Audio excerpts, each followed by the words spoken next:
until something's proven empirically. Epistemological concepts, whatever your conceptual ideas, they have to make a juxtaposition with reality someplace so that you know by empirical evidence that what you have said was reality is tested to be reality and proven to be reality.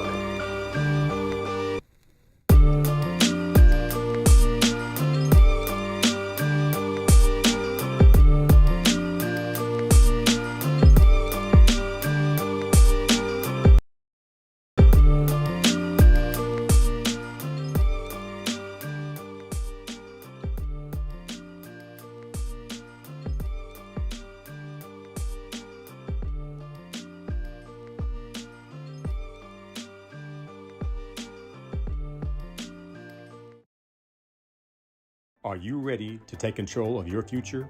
All-in CDO training is more than just a driving school. We're your partner in achieving financial independence. Overcoming test anxiety? Struggling with self-doubt? We're here to help. Our expert instructors provide personalized support to guide you through the entire process. With flexible hours and online courses, we'll get you behind the wheel in as little as 3 months. It's time to turn your passion into a rewarding career. All-in CDO training, the future of commercial driving. All right. We in the building. AC Sports Live. This is the 12th day of November 2024. Full show for you tonight. The NFL, my Eagles drag the Cowboys. The Chiefs and Lions find a way to win. NCAA football, prime time, is keeping receipts as he should. My Bruins are 2 wins away from going to a bowl. I had my Intuit Dome experience last week. Sixers-Clippers game. I'll talk about that. Mike Tyson versus Jake Paul is this week, Friday. What are your thoughts? My 2 cents. Mr. Bosa and his MAGA hat catch flack. UCLA's Black Excellence needs some work. And there's a Generation Me video going on around that I have to kind of like take a look at and just express my disgust for today's athletes. And I have a video of the worst ref I've ever seen. Sports Flix, we finished the Simone Biles documentary on Netflix. It's just flat out amazing. This is AC Sports Live. You are the peopleization, and it's time to get it in. Let's go. He ain't never slumber, never put him to the test. He be reigning king forever, resurrected after death. All praise to God, brother, say it with your chest. Say it with your chest, all praise to the one. Yes, sir. All right. AC2 in the building. Alexander Anthony Cobbs in the building. This show is brought to you by All-In CDL Training, the future of commercial driving. Earn your Class A, Class B, and endorsements. Educational support for the recently released individuals. If you have learning disabilities, to specialize in taking care of you. If you have test-taking anxiety, I have techniques for that. 909-708-4861. Or go to the website and check out some of the little modules, the free modules that are on there. www.allincdotraining.com. Located in Long Beach. Hours 10 to 2. Monday through Thursday, and 9 a.m. to 1 p.m. on Saturday, and by appointment. If your schedule is just crazy, give them a call and see what we can work out. All right. all in CDO training, the future of commercial driving. All right, so my Eagles put hands on the Cowboys. It's not the full team. The Cowboys, they're doing bad right now. But I did hear from a few people that Cooper Rush was going to bring some wins to the Cowboys organization. At this point, the Cowboys might as well just go ahead and just tank for Shedeur. It's all bad in Dallas. My Eagles are rolling. I am disappointed that Jalen Hurts turned the ball over twice. The interception he threw in the seam, that was kind of like, a lazy decision. He got baited by an all-pro corner. So it was avoidable. And then the fumble. He's been holding the ball too long. He's been doing awesome the last 4 or 5 games, but this game we got exposed again. Micah Parsons was lights out for the most part, even though he's causing a pretty big rift in his organization with his podcast, bringing on Eagles and talking about his own coach, saying that, this is not on the players, this is on the coach. We're not sure what the coach is doing, yada, yada, yada. It's not a good look. You become a coach killer. When you're a star player and you don't have any words, you don't back your coach up. There's a PC way of doing that. You don't want to be that guy. But Micah Parsons is that guy. You throw your coach under the bus, the locker room is no longer comfortable. Matter of fact, your locker room is uncomfortable. And somebody got to go. I think we all can tell that Mike McCarthy's on the hot seat. And he's probably on his way out. And everybody's throwing out the Deion Sanders narrative that the Cowboys tank for Shedeur. Deion Sanders comes and coaches his son, and they ride up into the sunset with Prime's Dallas connection. I don't think it happens that smoothly.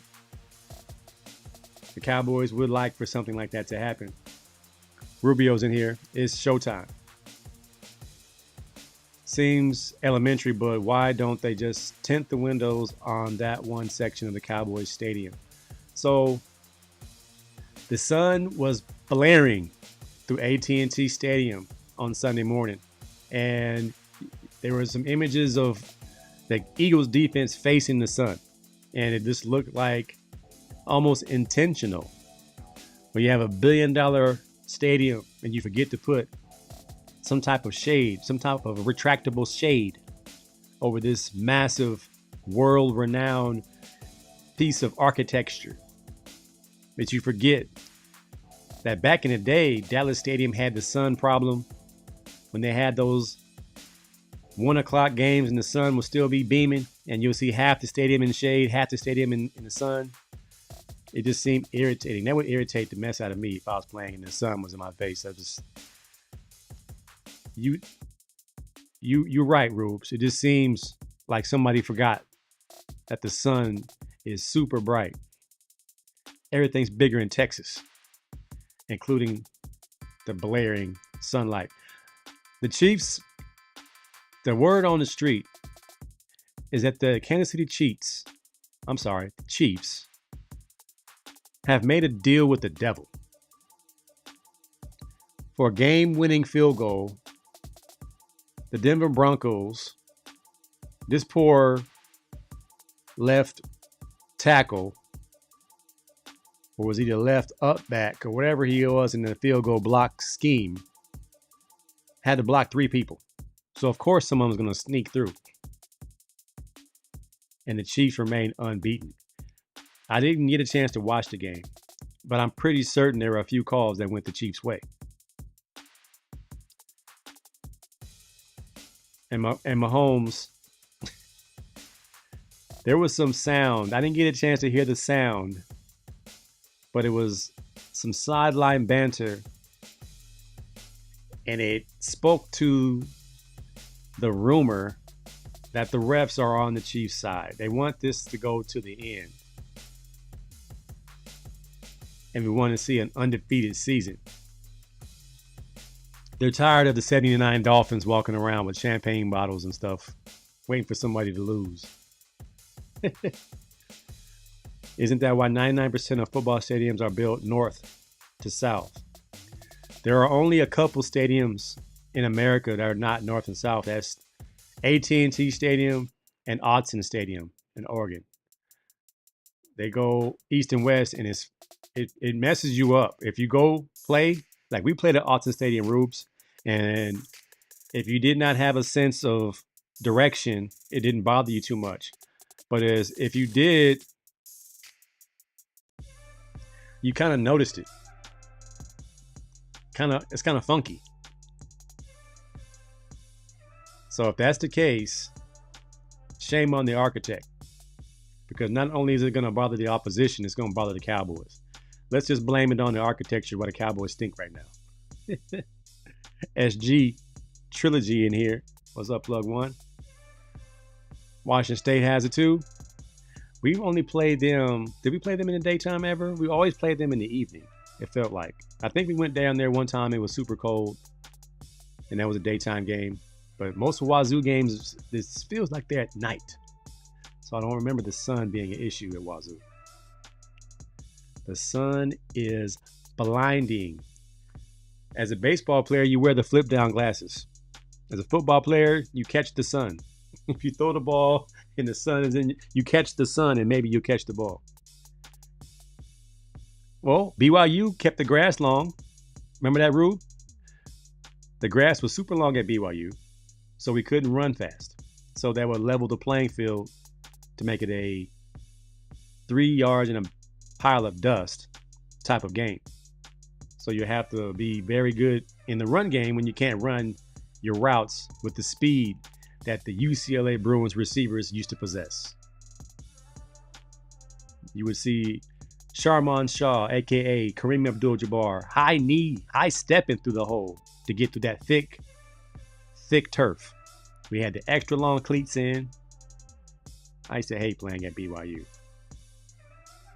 I got AT3 in here, R. Thompson III. We played in the afternoon once at Wazoo. You were there.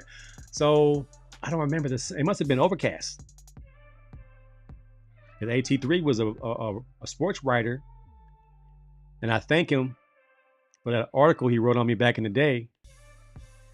I have proof that transferring was on my mind because I was not getting a fair shake.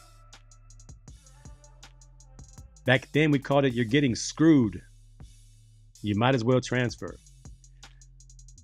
But R. Thompson III came and did a piece on me, and my own words had me say, you don't say the T word unless you're really going to do it, because then you're going to be blackballed. As soon as you say, I'm thinking about transferring, you're never going to play. Your time at that school is done. So we didn't have the luxury of a portal, a transfer portal. I'm just going to hop in the portal, and if it don't work out, I'm going to stay. And then they'll still be playing. Back in our time, it was taboo to talk about transfer. So that one piece was about my transition from receiver to defensive back and how I had one summer to learn how to backpedal. And Coach Don Norfolk got me right in about 2 months. I was in the rotation, and then the next following year, I cracked the starting lineup. It was a long process, but we got it done. The ball sunk to the ground at BYU. You only see half the ball. You couldn't even see the strings. Daggone Mormons. It was overcast. There we go. That's why it wasn't that bad. SG said, what were the other schools on my radar? That's the thing. How do you reach out to the schools that wanted you in your recruiting process? Now you could just ask your uncle to ask a scout around the corner, so it's not just your family reaching out, breaking laws and breaking the tampering unwritten rules. I would have been out there just in no man's land. They call it limbo. Today, kids get in the portal without any plan. And then they end up at a junior college or a year off and going back to the school they left. And now you got to pay dues all over again. I would have probably had to go backwards. So you figure if you're not making it at UCLA for whatever reason, and you haven't been injured severely, you're still valuable.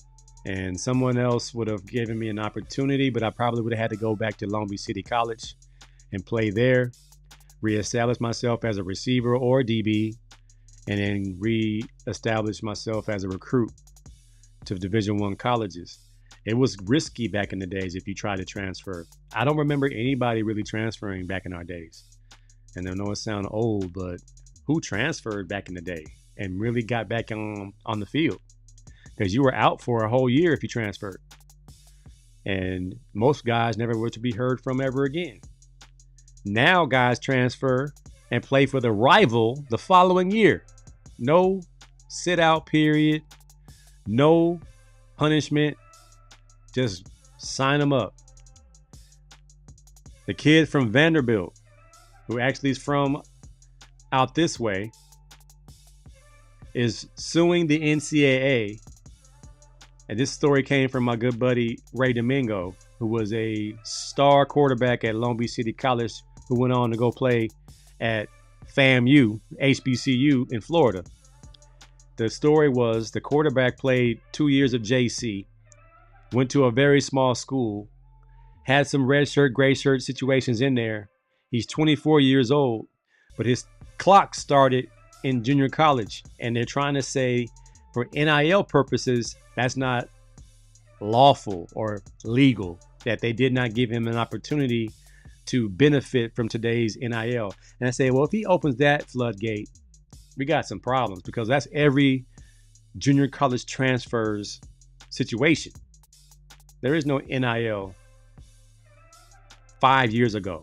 So if you've been in school that long and now you want to get one more year of eligibility so you can maximize your NIL earning potential because you're now the starting quarterback of the Vanderbilt Commodores, if they grant him another year, the floodgates are open. Way open. Back in the leather helmet era, yes, sir. Double drop face masks, big shoulder pads. I had shoulder pads bigger than Rubio's, and Rubio was long snapping, getting down the field, hustling, trucking. The Lions found a way to win.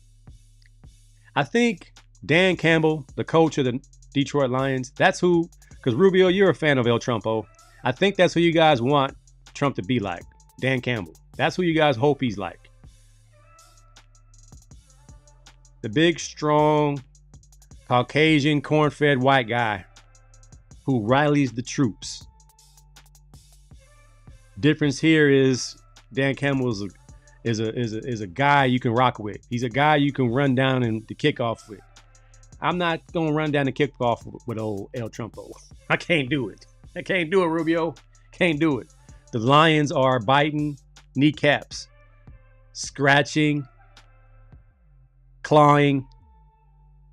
He is everything they said they were going to be. His wrestling promo from his opening press conference several years back, that exactly is who the Lions are. The Lions took a chance on a WWE character, and look what you got. He hired smart coordinators, and he lets them call plays. All he does is rally the troops. Got to hand it to him, man. Thanksgiving's going to be a good day. Lions-Packers will be a good game for the first time in a long time.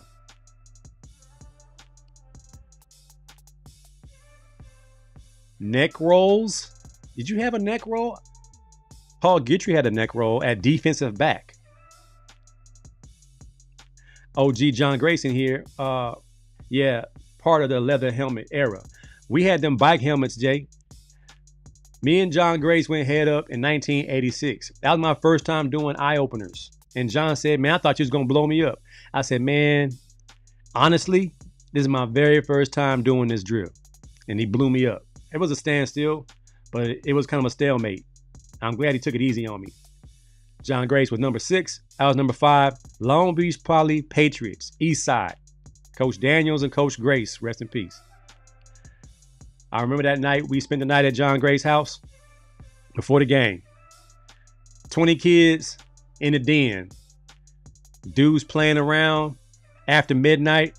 Coach Grace came in there and said, if y'all keep messing around, I'm going to come back in here with a razor strap. We were like, what's a razor strap? And John was like, y'all better be quiet or you're going to find out what a razor strap is.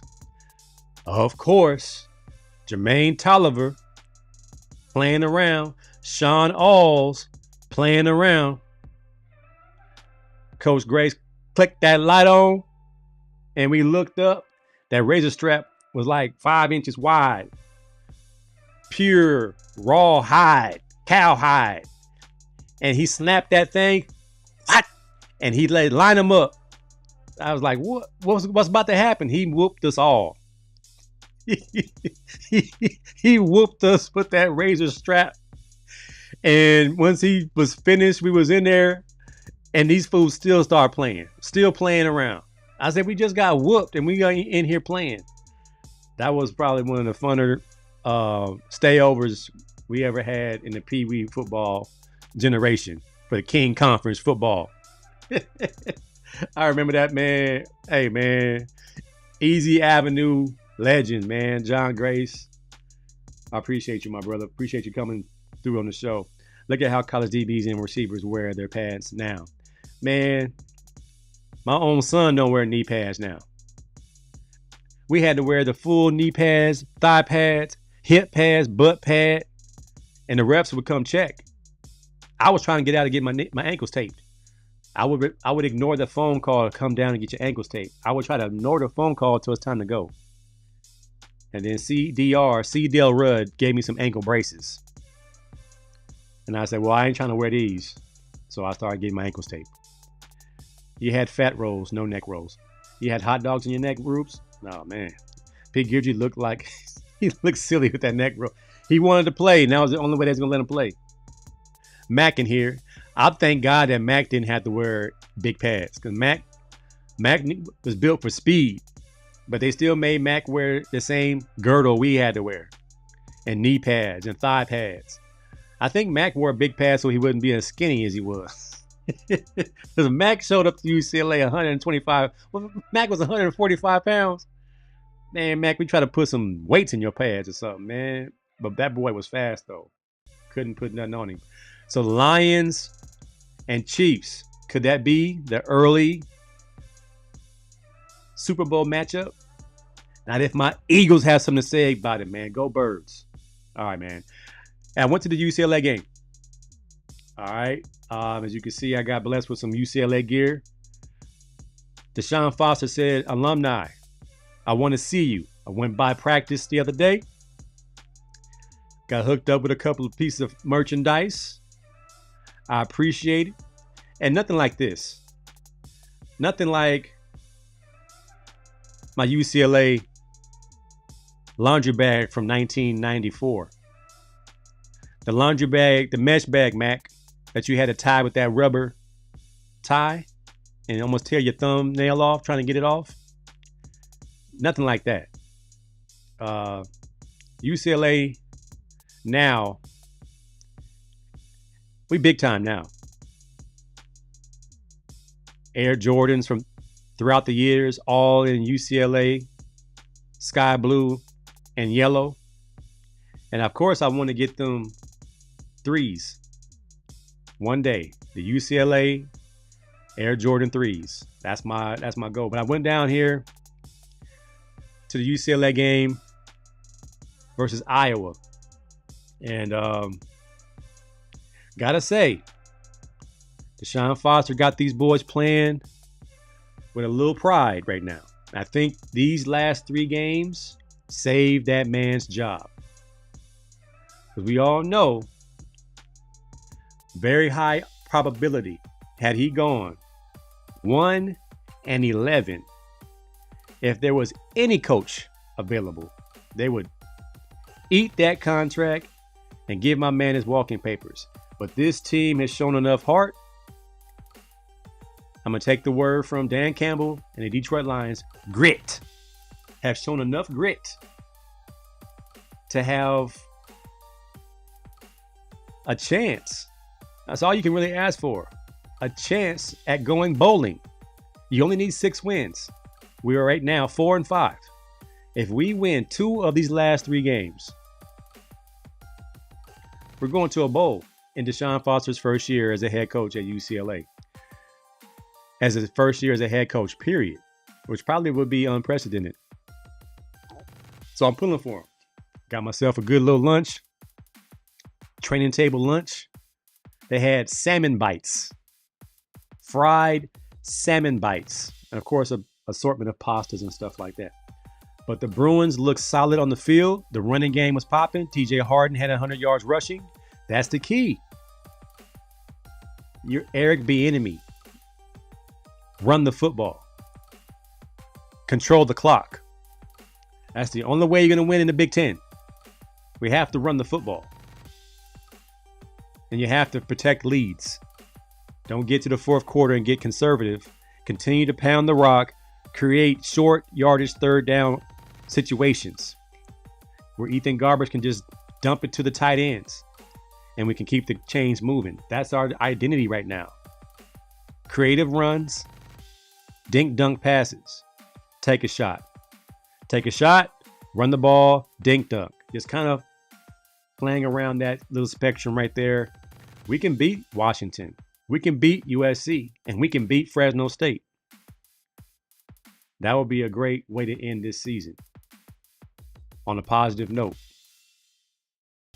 Somebody said that they believe Deshaun would have survived. I think it was my man D. Ayers. My good brother D. Ayers said they would have gave him a cushion to at least bring his guys in since Chip Kelly left so late. We wouldn't have got any guys in had we not won these last 3 games. Now UCLA is once again an attractive place. Facilities are absolutely amazing. Weight room is amazing. Athletic department is amazing. Top-notch Air Jordan gear across the board.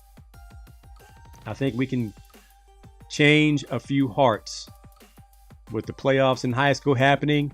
Deshaun Foster popping up at a couple of practices, meeting some people, grabbing some local talent. We might be in the mix, man. He said that mesh bag was it. That mesh bag been through some stuff. You figure they washed our clothes, all of our clothes together. That's nasty, first of all. Think about it. All them nasty linemen and their nasty jock straps and partying and throwing up and all the smells. And you washed everybody's clothes together with those mesh bags. They didn't even use good soap. Most of the time our clothes came back smelling like hot spit. Those mesh bags, man, and all the germs. They didn't even have no antibacterial, nothing. Just hot water. As she said, I need UCLA paraphernalia. My school rocks Under Armour and it's trash. I thought Under Armour had some good stuff. My son's school is Under Armour. And they got some pretty good stuff, but it's really overpriced. So I'm waiting for the parent discount to kick in. It ain't kicked in yet. So I'm real basic with mine right now. So, but yeah. Receipts will be counted and accounted for when Deion Sanders leads the Colorado Buffaloes to a Big 12 championship. Man, this time last year, they were talking bad about Prime and the Buffaloes. But oh, look at now. We ain't coming. We here. In my best Deion Sanders voice. Don't try to change now. I know who you are. I saw you. And Shador. Nah, man. I'm just a small HBCU quarterback. Them boys keeping receipts. And they're playing with a chip on their shoulder. Not to overuse the phrase. but they're playing like they got something to prove. Warren Sapp is on the sideline giving them boys inspiration. I don't know what he be saying half the time. I'm sure they don't know half the time. But the big uglies up front get to that quarterback. They stop in the run. Offensively, they're protecting Shador a lot better. He's using all his weapons. And Travis Hunter is hands down, to me, the best player in the country. The kid doesn't come off the field. If Charles Woodson won the Heisman and he played spot receiver and punt return, Travis Hunter is full-time defensive back, full-time wide receiver, and he's playing corner, and he's playing outside receiver and slot. That's a lot of running. I would like to know the number of miles he's ran this season. This kid does not get tired. He loves the game. Still has time to do TikTok dances. He's expecting a child. Congratulations on that. We owe Deion an apology. Any of us that has something to say that he shouldn't have left Jackson State after 3 years, I say he made a lane for himself so his sons would have a lane. Shalomi, his daughter, had a lane, but she left anyway. She was at Colorado with them, but she wasn't getting no playing time, so she transferred back to an HBCU. You got to go where you're happy at this point. You got to go where you're happy. In the words of Roy Jones Jr., y'all must have forgotten it. If you can get the linemen, just imagine the number of linemen he will get if he gets one lineman in the league. He needs to get one offensive lineman and one defensive lineman, and then the rotation of 5-star and 4-star guys will start happening. His first 5-star was Travis Hunter. That's a skill position guy. And now he's going to get a 5-star quarterback to replace Shador. Kids watch. Dads watch. Mamas watch. They see what's happening. AT3 said Travis Hunter definitely should win the Heisman Trophy. It should be unanimous. I would say the kid out of Boise State who my son's team faces this week, Ashton Jeanty, should come in number 2. At the least. This kid is getting 150 yards a game, 2 touchdowns a game, did very well versus Oregon, number one team in the country. And he's been doing this in 3 quarters. Like they've been shutting him down in the blowout games. San Jose State is right there with Boise at the top of the Mountain West, with a couple of losses that they shouldn't have had. They lost to Colorado State. They should have won that game, which would have made them 6-1. The overtime loss to Washington State. They should have won that game. They could very well be undefeated right now versus Boise State this Saturday at its FU Field, 4 p.m. It's going to be interesting because all they have to do is stop Ashton Jeanty. Do you have a game plan to stop Ashton Jeanty? We beat Oregon State. And I say we, 'cause my son's on that team. My brother, Courtney Simpson's son, is Andrew Simpson. All Mountain West middle linebacker. Alexander Cobb's redshirt freshman outside backer. So them drill boys producing some D1 talent. Coming up next will be Drew Ward out of LaSalle High School. 2-sport D1, if not pro baseball player, and D1 football player. As an athlete, could play safety or receiver. So them drill boys putting them out. Putting them all the way out. We shall see. All right, y'all. I went to the Intuit Dome last week. And it was crazy, man. The Intuit Dome is an experience. As you walk in, yo, AC Sports Live, we at the Intuit Dome. They got full on courts that you can shoot at. it's a regulation court, so they could actually get a 5-on-5 going. And everything is, of course, top of the line. Red, white, and blue lights. Everything was super festive, man. It was super impressive. And inside, the just everything about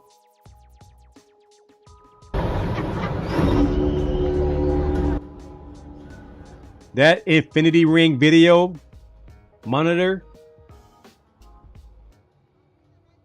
was crazy. It's super high definition. Now, I'm not sure how I feel about the Clippers being a ship. I know that's what a Clipper is. You know, I just didn't know for the longest time what a Clipper was. But it's a boat.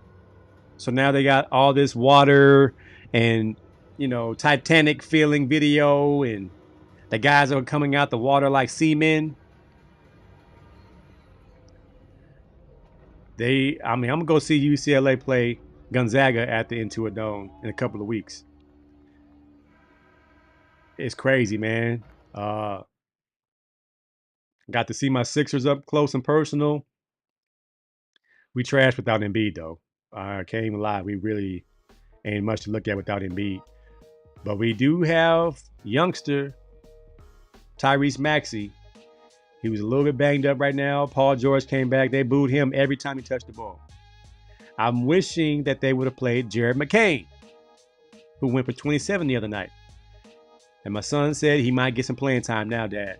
I looked at the highlights. He had 27 points. And he does what he does from when he was at Centennial Corona. Strong, low center of gravity guard that gets to his spots and is not afraid to shoot the ball. So we got some dudes. But when Embiid comes back, it's not like we got great chemistry. We suck. We're like 2-9 or something crazy like that. Embiid changes the entire face of the team. Paul George is like, they were talking so bad about Paul George. They told him his podcast sucked. And then he said, take that back. You suck. Your podcast is not that bad. I was like, man, and we weren't sitting that far. So he can hear us. They were talking crazy. And then Kyle Lowry took up for him and was going to get into a verbal altercation with the fan. Man, fans are terrible. I'm going to fast forward to my 2 cents. Fans are terrible. Talking crazy to people, man. Guy just came to your arena to give you a good show. Fan got escorted out by the security guards. I was just tripping off it, man. People just be doing wild stuff at the games. I was able to be joined by my good brother, my real brother, Ink Wasted Clyde, Mayshawn Cobbs. He's a Clipper fan, so he was rating the mix. Tender love for the Clippers. I had my Julius Erving jersey on, and they told me I couldn't wear it in the section that I was sitting in. And I'm like, are you serious, man? Julius Erving is a legend. If it weren't for Julius Erving, half of these dudes wouldn't be in the league. And they're like, that's all great, sir, but you got to cover that up. Because you're sitting in a section that there are no opposition fans allowed.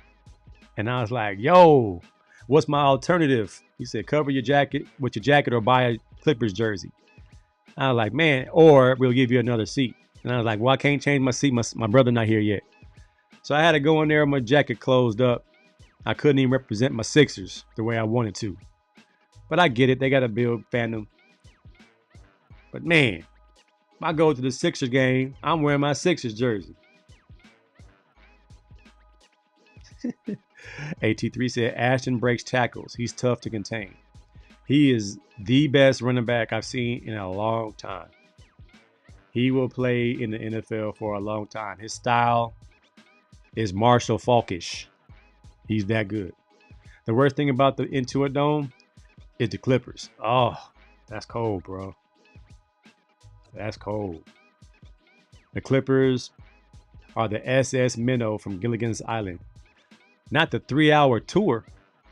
The SS Minnow. The SS Minnow. What really caught my eye or my attention at the Intuit Dome?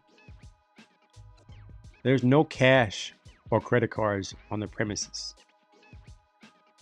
So I had cash and I had my credit cards, but I couldn't buy anything unless I got the app. They had 2 lines to get in, one with the app and one with face recognition. I already said no to the face recognition. I'm not ready to do the mark of the beast. I'm not ready to go there just yet. I barely even talked to Siri. So I used the app to get in. I had special tickets, so I didn't have to stand in line, but I did have to use my phone to get in. I get in the arena. I see all the Los Angeles high school jerseys. That's really cool. I should have took some pictures and some video, but you got to make your own trip down there. I wanted to buy some food. I heard they had good food at the Intuit Dome. So I asked the concession people, what do I have to do? They said you have to download the app. I said, I have the app. We have to connect a credit card to your app. And I'm like, okay, that's not that bad. So I go in and grab my hot dog, my nachos, and my bougie metal bottle of water. I pick them all up. I have them in my hand like this. And I look at the table looking for the cash register. I'm like, where's the register at? And then the creepy security guard dude says, you already bought it. I'm like, what? I what? You've already purchased those items. I'm like, how you figure? Once you pick up something, the cameras have face recognized you and tied it to your app, and they're gonna bill you as soon as you walk out this sensor. I was like, yo, what is really going on here? So I got my things. I walk out the sensor and my phone starts buzzing. Thank you for your purchase. I was like, yo, what in the end times is going on here? So no cash, no cards, face recognition purchasing. I don't know how I feel about that. I don't know how y'all feel about that. It's convenient, but it's scary at the same time. I don't know what to do with that, man. I have no idea. I got Big Lay in here. This America, you paid for your ticket and you a grown man. How are they going to tell you what you cannot wear? I'm a grown man. I bought my ticket, but I was going to have to move. I was going to either have to fight that fight and go sit somewhere else. It was going to put me in the boondocks, Lay. It was going to put me in the boonies when I had some comp tickets. So when you have comp tickets, you really can't say I bought these tickets. I got to kind of like go with the flow because I don't want to get the person in trouble who blessed me with the tickets. So I laid low until, here's a segue, jumping forward. I'm going to go ahead and just jump forward. These MAGA hats, man. These MAGA hats going to get y'all in trouble. It's one thing to vote for the dude, but it's another thing after the fact to walk around and getting in somebody's face and doing this at the Clipper game. I'm sitting down minding my own business, watching the game. 2 young, 20-year-old, 25-year-old white dudes walking around doing this with their MAGA hats on to people of color. And I was peeping them. And like, what are these dudes trying to get? What kind of rise do they want out of people? And I'm like, well, 47 is not even in office yet. And this police immunity hasn't happened yet. So what do you expect to happen when you flaunt the MAGA hat in someone's face to kind of rub it in and try to do your middle school taunting? Take your win. We all hope that America gets to the point where we can all say, okay, yeah, it's better. But just think about it. If we don't include people in the MAGA family, then what are you saying when you wear that hat? You are saying we're going to stay in power and you're going to go back to doing things that we want you to do. That's when America was great, when you guys were in your place. That's what we feel as people of color who don't rock with that. Again, vote for who you're going to vote for the good things that they try to propose. But don't insinuate that type of vitriol and hatred. Like, I don't mind you saying, you know, our guy's in there. I'm like, okay, let's see what he does. Let's see if he makes the economy better. Let's see if gas prices go down. I know one thing. I better not get called the N-word this time. I better not see nobody up in my face talking crazy. And I better not see you talking crazy about Kamala like she is not a sister, a woman of color. I don't care what your evangelical church says about her or your little right-wing group calls her. If I hear it, or a person of color with some self-respect about him hears it, we're going to check you on it. Don't call her out of her name. That's uncalled for. That's childish. I might have lost a friend over this. I called him out. I said, why are you calling her a witch? Do you know she's a witch? Why are you saying that? You already won. The election is over. Let's get this country where we want it to be, and let's just keep it pushing. I'm a gracious loser. I'm almost glad that Trump won.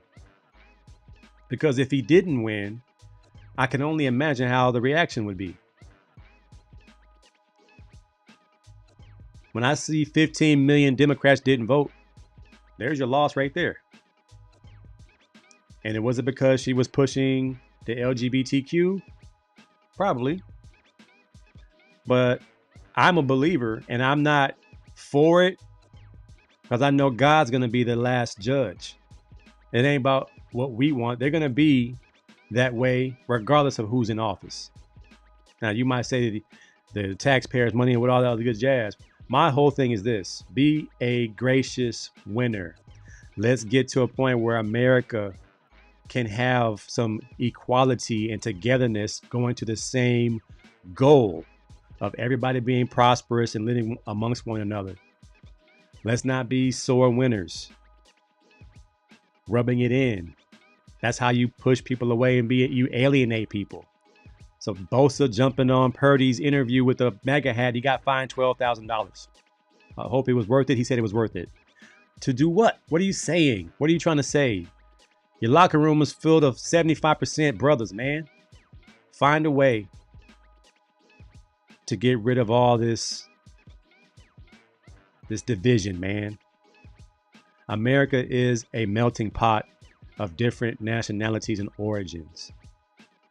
Nobody was here at one point. We're all immigrants. So let's find a way to live amongst each other. Again, stay out of people's face. I'm peaceful. My brother Mayshawn, he likes to fight. So I was just glad he wasn't there yet when the MAGA hat boys came by me acting crazy. Hey, don't let this be the year we turn back to, what was that place where the guy took his hat and threw it in the air and brothers showed up like the Avengers out of nowhere and they began to fight and it was not good. Hey, we're going to start go get some registered guns. I'm already in boxing. I got a mean left hook. I don't want to go there, y'all. Let's just find a way to live peacefully, man. That's our prayer. That God's will be done and that we can all live a peaceable life. Hopefully, the good will come out of this. But y'all need to chill on the MAGA hats and the boasting and stuff. That man is keeping a dime on you, brother. Oh, man. Hashtag message. Don't mess around to find out. I know one thing, grocery prices are not going down. I'm going to have my told you so face the whole time. And if I'm wrong and things start to get real good and America becomes great, all of a sudden, I will say, man, y'all was right. He did that. But if he don't and times get rough, I just saw 4 white people in my neighborhood yesterday. And I'm like, all right, y'all coming back to the hood. Y'all better be acting right. I saw a security guard with a badge on moved across the street. And I'm like, what is going on? He's not even in office yet. melting pot loading, and I'm okay with it. I love white folks. I was at the UCLA game, and two white dudes were sitting behind me, introduced themselves to me. It felt like I was being approached by the Campus Crusade for Christ. They were like, hey, how you doing? I'm Corey. I'm Jeff. I'm like, all right, y'all, what's going on? What is really going on? Why are you talking to me all out the blue? I'm for UCLA. You're going for Iowa. What is really going on? We just started talking, man. They were cool dudes. They were drunk, but they were cool dudes.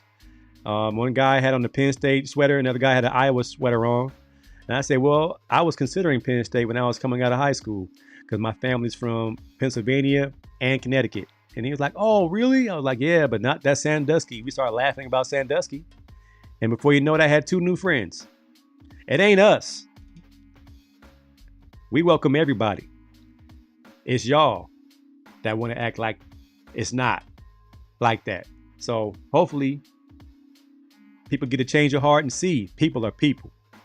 And you don't need to discriminate and show hatred towards people.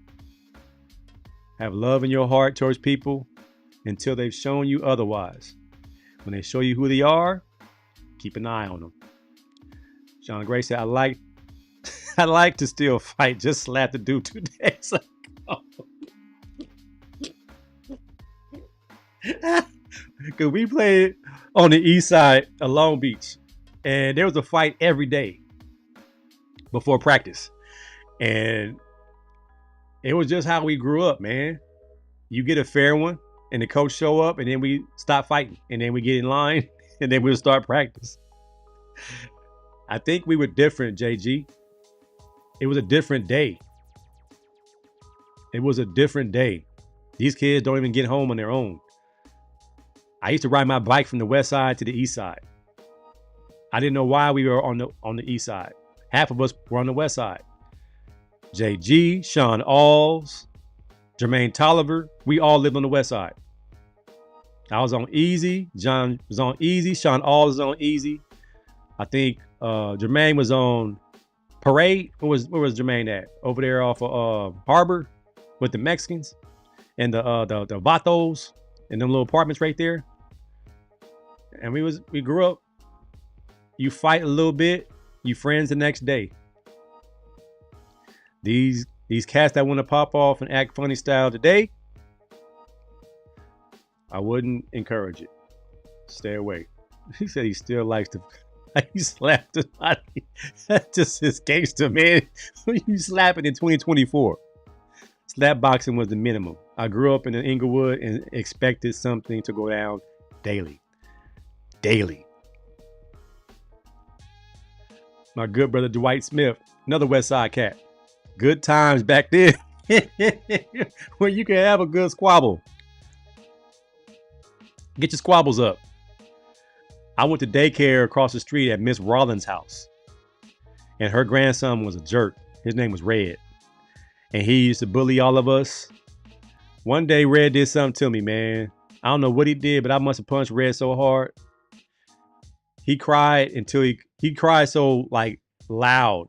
And I was kind of like trying to tell him, be quiet, man. Like if we in the yard getting a fair one, if you cry that loud, then Miss Rollins gonna come out here and see what's going on and I'm gonna get in trouble.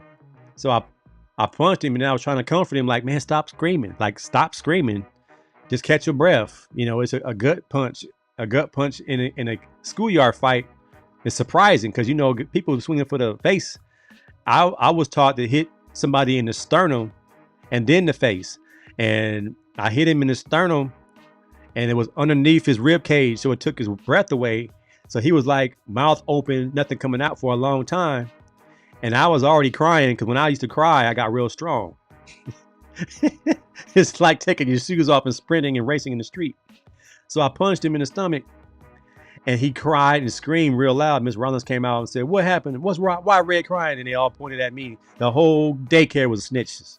We were supposed to be in there having each other's back and they pointed me out immediately and I had to go in the house and I had to sit down the rest of the day. But good days, man. Me and Red was friends the next day.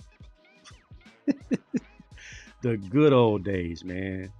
The good old days.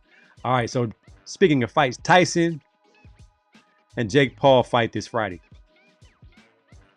I still don't know how to feel about it, man. I saw Roy Jones interview and he said, I was afraid. I think it was, who said it? Was it Steven Jackson? Captain Jackson, man, I was afraid for you. He said, man, I was afraid too. Roy Jones said he was still quick. This is Mike Tyson. He was still quick.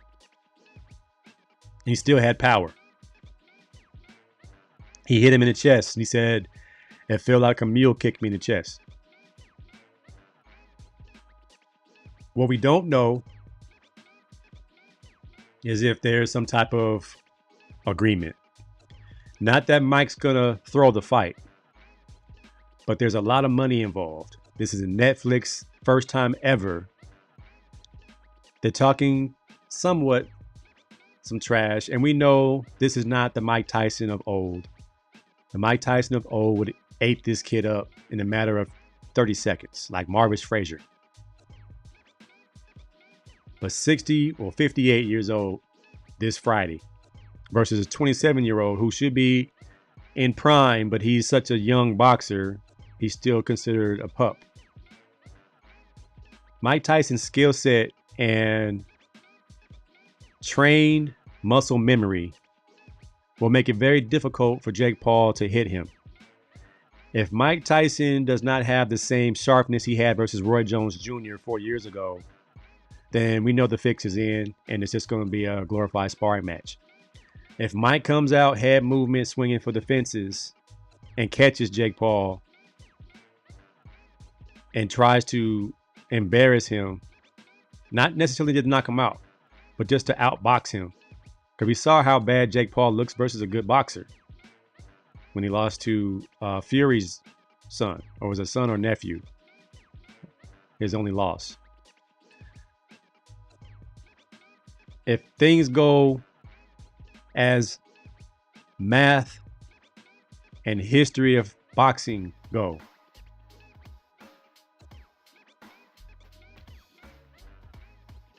Mike should win easily by carrying this kid.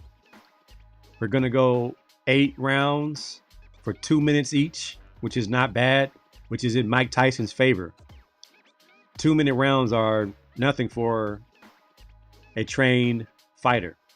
No matter how old you are, 2-minute rounds are a blessing.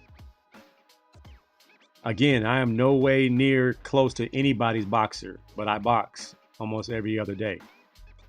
Now, I don't spar a lot, but I do go rounds of training. 2-minute rounds are nothing. Your legs don't even get tired. You can move your head. It's that 3rd minute that hurts. So I think this is good for Mike Tyson. He has nothing to gain. He has nothing to really lose. Jake Paul is the one who can't win in this one. You knock out an old man or you get beat by an old man. And I think he's okay with that. He was trying to say how he's going to be the face and take a legacy and all that jazz. This is just a show. It's a show. Iron Mike Tyson is one of our heroes. Even if Jake Paul fought Roy Jones Jr., he's old too. Just not as old as Mike. I think Roy Jones is a few years younger than Mike. It will still be an old guy fighting against a young guy. And a young guy has a chin because the young guy ain't been hit yet. Old guy who's been knocked out a few times, his chin's a little bit loose. Now, Mike Tyson has been taking punches his whole life, big punches, to get inside. I don't know, man. Jake Paul throws a jab with his face wide open. He throws a jab and doesn't raise his right hand. Mike Tyson, head movement, left hook. It could be over in 1 round. If he does not get his right hand up when he throws his jab. When he throws his jab, if his right hand's not here, if his hand is down here, like Devin Haney, what is Mike Tyson's signature move? Here, left hook. It's over with, man. Sweet chin music. Sweet chin music. My superpower was crying. You ain't, hey man, you go back. and look at your own fights or your own situation. You cry, you couldn't feel nothing. That adrenaline start pumping, you locked in. Happy boy Laura's in here. Tyson wins. How does he win? And Happy Boy is one of my good friends from back in the day. And he loves politics. And he was for President Trump. But I can take Miguel because he's doing it for the policies. He wants gas prices to be down. He wants food prices to go down. He doesn't want a ton of illegal immigrants in the country. And those are good reasons. It's all that the racism part that I'm like, come on, man. Where does the buck stop? And then the little middle school activity, that's where I can't. But Happy Boy, he should run for president. I'd vote for Happy Boy Lara for president. He's going to make America awesome. That was going to be his running slogan. Make America awesome with Happy Boy Lara. He fights for you. Jake Paul is going to play the role of the great white hype in this one. Well, his whole life has been playing a role with his brother Logan Paul being in the WWE. Them dudes are geniuses, man. Them dudes cashed in on a social media trend of viral videos, doing silly videos, building a following and cashing in on that following. And then Jake Paul got the fighting bug. A couple of YouTubers boxed. He actually had some good punches and he kept going with it. So more power to him. He's able to generate more money than any UFC fighters ever made. Most boxers have never made as much money as Jake Paul's made in boxing. So shout out to him for being an entrepreneur. Because they're going to rematch and make more money, Happy Boy says. Will we watch a rematch if the fight's not good? What would make us want to see it again?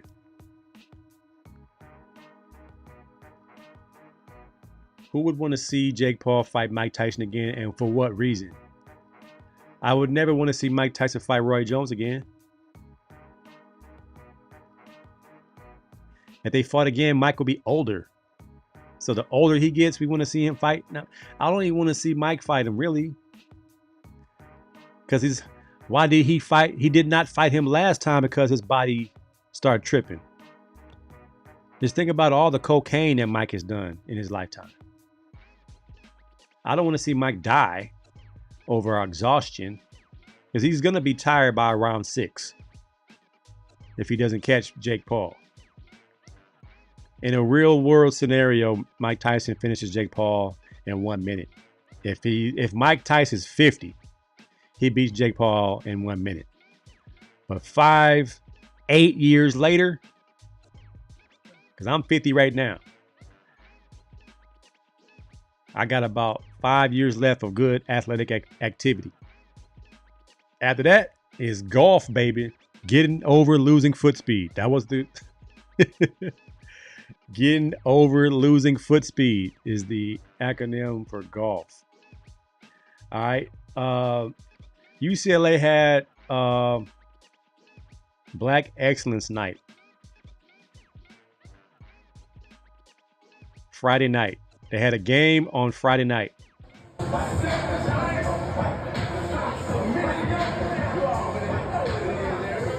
All right, so you figure Black Excellence at UCLA.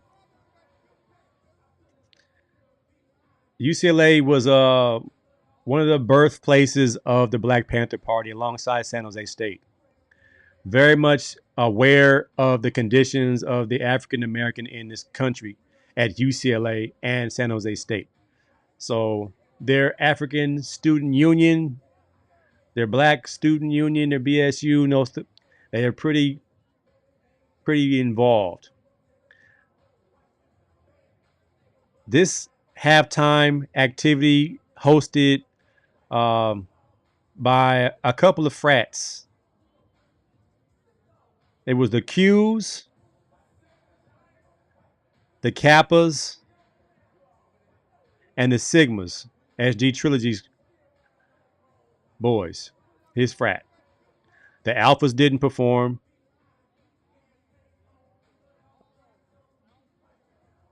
But they played one song.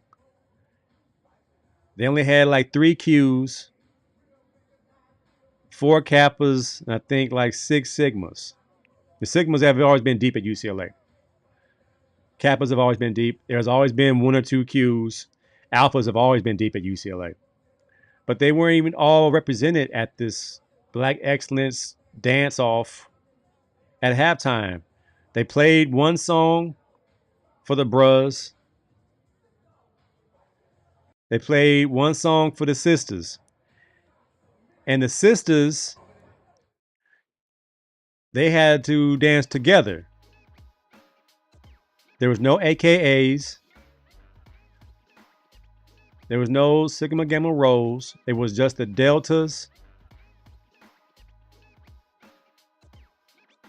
I want to say it was just the Deltas. It was just one line of girls dancing. And it wasn't like close. It wasn't like midfield. It was in the end zone.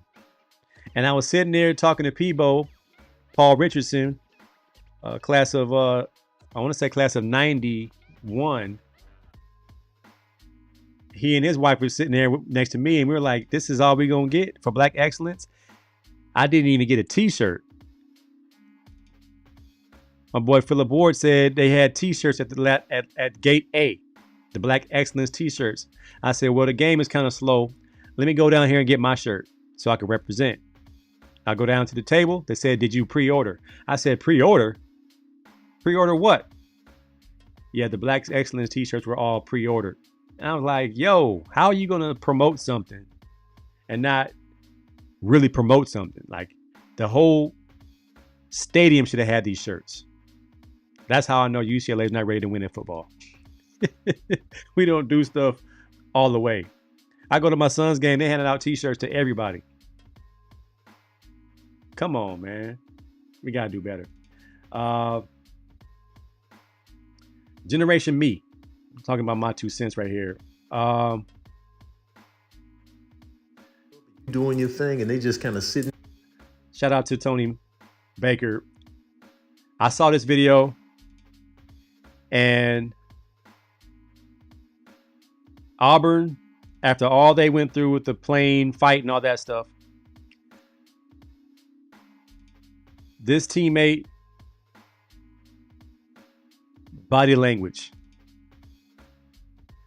His teammates are cooking. He's not getting the ball. We would have a problem at meetings watching this film. Everybody in the building is hyped up except you. You mad because you're not getting buckets. This is why I'm glad my son stopped playing basketball. Because this is the generation we live in. Guys don't celebrate their teammates. My son would celebrate his teammates to his own detriment. Like, he would be clapping so loud on the sideline, the coach needs him on the sideline to clap loud. But I was like, no, when you get in the game, get you a bucket, man, because you earned it.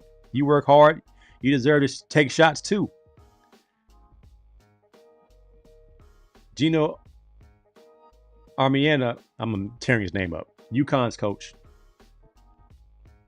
said he don't want to recruit a student athlete who does not have good teamwork, body language, or you're not happy for your team. I recruit everything from body language to enjoyment of your teammate having success.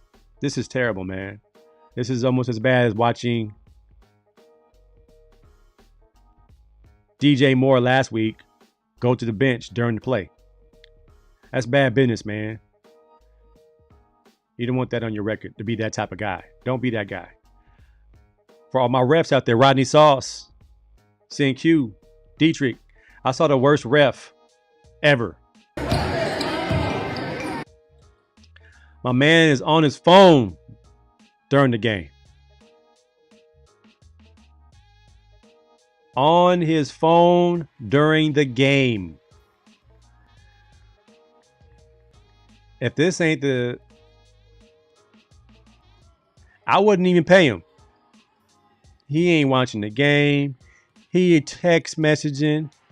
It better be a family emergency or something. That is the worst ref I've ever seen.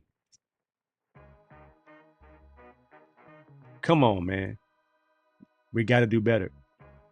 I finished up the Simone Biles documentary, Simone Biles Rising, and that young lady is amazing, man.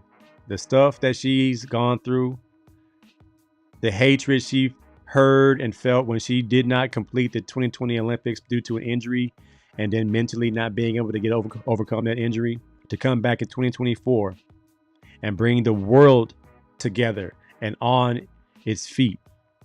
And that's when America is great, during the Olympics, when we all come together for a common goal and we're cheering on one another regardless of race, color, or creed. And we're all happy about what's happening for our country. And Simone Biles was a excellent example of perseverance, getting through adversity, how she was able to cope, how she was able to manage the mental stress it takes to be the face of the Olympics. So it was pretty good documentary. And now that she's done, she can go right off to the sunset like Michael Phelps. Michael Phelps is out here living his best life. I think he's a hippie now, smoking weed, letting his hair grow out, talking crazy. He earned it. If you tell young people, when you're done playing or when you have your own business, then you can act crazy and not go by the rules. But if you know you have a piss test, can't take steroids, can't smoke weed, wait till you're done competing to live your best life. Simone Biles said, now that I'm done, I'm going to live my best life, traveling, going to see her husband, Jonathan Owens, play for the Bears, which is not always great because the Bears stink. But it was very, very good. I'm glad I watched it. I just started watching Penguin. I got to catch up. My kids are almost done watching it. I got to watch it. I didn't know the Penguin was going to be the Sopranos and Arkham and Gotham City. The Sopranos meets Batman. The Penguin is off the chain. I just watched the first 2 episodes. Cocaine is a heck of a drug. All right, man. As I get out of here, man, you know it's still Unk season. You know it's Unk season. I saw some Unks getting it in. All right, this is our era. Where we from, Happy Boy, and all those from Long Beach. This is the Time Bandits. This is the Funketeers. Hey, these brothers were getting it. I'm gonna fast forward to some of the individuals. Big fella right here. That's a bad boy. Bad boy. Unk season is in full effect. And you knew you just did something when you point somebody out in your own crew and he come out with their arms. Yes, sir. Yes, Lord. Hey. Still quick on his feet. Still loose in his joints. Hey, man, you better let these Unks have it. They are. Now, I did see one Unk who needs a chill. He might be the angriest Unk of all time. I gave you your medicine, sir. She's supposed to give it to She me. had to go, and I did it. It's fine. Okay? It's not fine. It's not fine. Because you gave it to me. She's supposed to give it to me. It was an hour after she left before you gave me Sir, some left. you got your medication. That's all. So what? My God. He was, my man said, when we go back to he said, say what? What did he say? I did it. It's fine. Okay? It's not fine. It's not fine. I feel bad for the orderly, man. I feel bad for the young boy who had to deal with angry Unk, man. That dude was mad. He was mad angry, man. You know, you got to watch out for a brother that got on camouflage and a bomber jacket. My man was mad angry. I ain't never seen an unk that angry. And he got his food, but he was mad about who gave it to him. You can't make this stuff up, man. This stuff is comedy. And I can't go nowhere without tender love. I'm gonna go sensitivity. I'm gonna stall them out. Debo Samuel. On my way out of here. Debo does it again. I'm not sure what. Debo. I drafted you on my fantasy football team. Bruh. First it was the powder blue jumpsuit. Now you in the blade short set. All you missing is some heels, man. You got your purse on, your tight shorts, and your chains. This is why my fantasy team stinks. I got Debo Samuel as one of my key guys. And he coming in the game looking like Grace Jones. Somebody say something to him, man. And he got kids and baby mamas. So he don't even swing that way on the surface. But when you wearing these outfits and you switching and you got mad attitude, what you want us to think? What you trying to say, Debo? Is it Shebo or Debo? JG said he's switching. Oh my God. He's light on his feet. Oh my God. Aprella's in here. She says she's so mad at this. He's wearing something. You will wear Aprella. They don't mean anything. Look at Dwight Howard. Dwight Howard answered the question like R. Kelly answered, do you like young girls? R. Kelly said, how young we talking? All Dwight Howard had to say was no. That was the right answer. Dwight said, what I do in my bedroom is none of your business. Ta-da. You giving us all the answer we need. It's almost at that point. Just come on out, man. Just come on out. We don't care. It's 2024. Can you still ball? It's all we care about. We know you've been to the Diddy party. We know you down with that. That's why you and Kobe didn't get down. Kobe was like, yo, why you smiling so much? We got a game to win. You still smiling. Get him off my team. Y'all's GOAT, on the other hand, LeBron's like, come on in. Man, I'm tripping, man. I love LeBron. I hope the Diddy party videos don't have LeBron in no compromising situation, man. Sassy Samuels. I had a sassy cat on here last week. It's going around, man. These fashion show dudes. It's different today, man. Dwight. No relation to that Dwight. No relation to that Dwight. Prella said, I would not wear that. Sure you would. Leather shorts, leather jacket, ice drippings around your necklace, nice Dolce & Gabbana glasses, nice Dolce & Gabbana purse, black boots. Sound like a 1990s dancer to me. Backup dancer for En Vogue or somebody. I went to the photo shoots. That's what y'all was wearing. All right, man. That's my time. I got to run. I appreciate y'all tuning in this week to AC Sports Live. I appreciate all the support. Share the video. Like it. Subscribe to it if you're on YouTube. If you're on X. Retweet. All that good stuff, man. I'll holler at y'all next time. Peace and blessings. Happy Boy said, terrible. Is that what millions do to you? Walk down Figueroa like that? I don't know, man.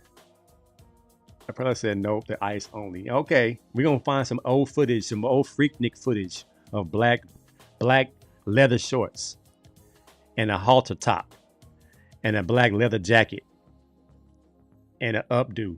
with the little banana clip in the back. That was a prime outfit back in the day. All right, y'all. I'll holler at y'all next time. Peace out. Shalom.